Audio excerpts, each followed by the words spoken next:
Out on the fringe, if you follow the story back, you find the center. Tracing the edge.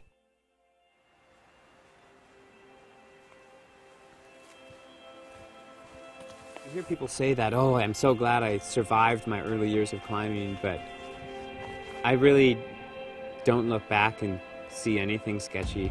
If you talk to Colin Haley for 10 minutes, you realize that his mind is geared for hard alpine climbing. He's analytical, detail-oriented, and his heart, his passion for the pursuit is just as sharp. Colin just got scooped up by the climbing community. He was so humble and modest and mischievous and fun. So soon he had all sorts of people driving him all over the place. If Forbidden had opened a 13-year-old's eyes, a winter ascent of Mount Johannesburg at age 16 kept them pride-wide. Our last bivvy was the first time I'd ever gotten hypothermic, first time I'd ever run out of food, run out of fuel. You know, it was super intense experience, and to this day I think it's the hardest climb I've ever done relative to my experience level at the time. The weather was terrible, even by Cascade standards. It snowed a foot each of the 5 days he and his partner Mark Bunker were on the route. By the end, his sleeping bag had frozen into a block of ice and nylon. You know, after you do a climb like that, climbing multi-day routes in Alaska is not that big of a deal.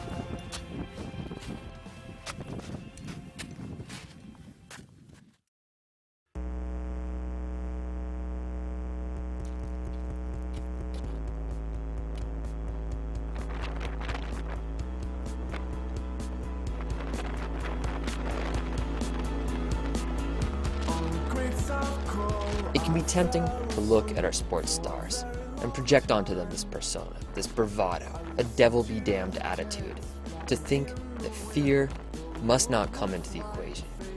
And during his meteoric rise, there were critics that suggested Colin was simply too young to fully grasp the risks, that he was too naive to fear.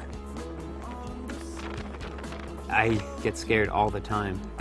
You know, and I think people have this idea that if you're an accomplished climber, if you've done difficult stuff, then you must just not have fear. And maybe for some climbers that is the case, but it definitely isn't for me. I get scared all the time, and I think fear is something that helps keep you safe. You know, it helps keep you super alert, super aware of what you're doing, and I'm not scared all the time, but I think I'm generally scared when I should be, and that's how I want to stay, you know?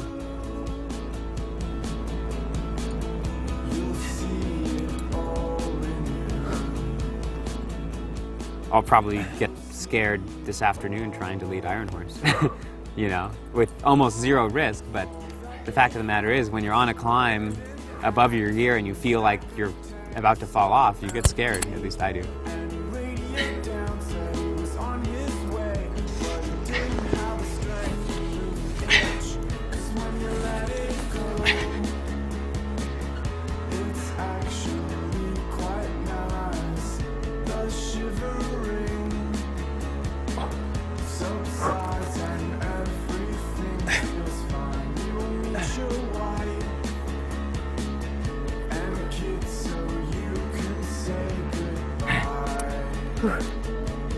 It's pretty physical at the end there. These days, Colin is on the never-ending climbing trip.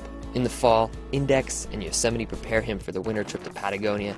In the spring, Chamonix prepares him for Alaska, which leads to the Himalaya in the summer. The Cascades. This is the place where he connects the dots, the home range, where he stays ready. So the Cascades in winter is an excellent training ground for the bigger ranges because of that, and it's a really intense experience, and I love it. Just, you know, climbing up some ridge, maybe climbing with your ski goggles on, just wind everywhere, knocking snow off of everything. It's all blowing in your face and melting down your jacket, and it's intense. It's like, you know, it's kind of like the type of climbing that I imagine it is most similar to being a Viking about to, you know, sail to Iceland and raid a village or, you know, something like that. It's fucking cool. Music today by Secret Life is Sophia, whose concept album Seven Summits reimagines some of mountaineering's greatest moments.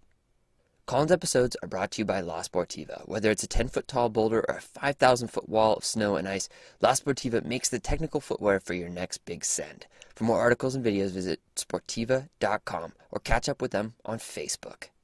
And of course, none of this would have happened without the generous support of Patagonia. You can catch the newest installment of Tracing the Edge and find other stories and videos online at patagonia.com. Stay tuned for Colin's next episode.